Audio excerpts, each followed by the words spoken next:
లేడు అన్న వాళ్ళని, నాస్తికుల్ని నేను చాలా చాలా గౌరవం ఇస్తాను. ఎందుకు అంటారేమో, మీరు ఆశ్చర్యపోతారేమో నేను ఈ మాట అన్నప్పుడు. వాళ్ళు ఒక సిద్ధాంతాన్ని నమ్మారు, నేను భగవంతుడు ఉన్నాడు అని చెప్తున్నాను. వాళ్ళు భగవంతుడు లేడు అని నమ్మారు. వాళ్ళు భగవంతుడు లేడు అని నమ్మి భగవంతుడు లేడని నమ్మి జీవనం చేస్తున్నారు. వాళ్ళ జీవితంలో నిజాయితీ ఉంది.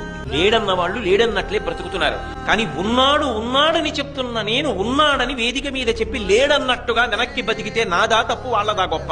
ఎవరు గొప్ప? నిజాయితీలో నాకన్నా వాళ్లే గొప్ప కాదా? వాళ్లే గొప్ప. ఉన్నాడు ఉన్నాడని చెప్పిన వాడిని ఉన్నాడన్నట్లు బ్రతకగలిగితేనే నా నిజాయితీ. లేడు లేడన్నవాడు లేడన్నట్లే బ్రతుకుతున్నాడు, వాళ్ళది నిజాయితీ. ఎందుకు తప్పు పట్టాలి వాళ్ళని? ఆ విషయంలో నేను వాళ్ళని తప్పు పట్టను సరికదా, వాళ్ళ నిజాయితీని ఆ విషయంలో శ్లాఘిస్తాను.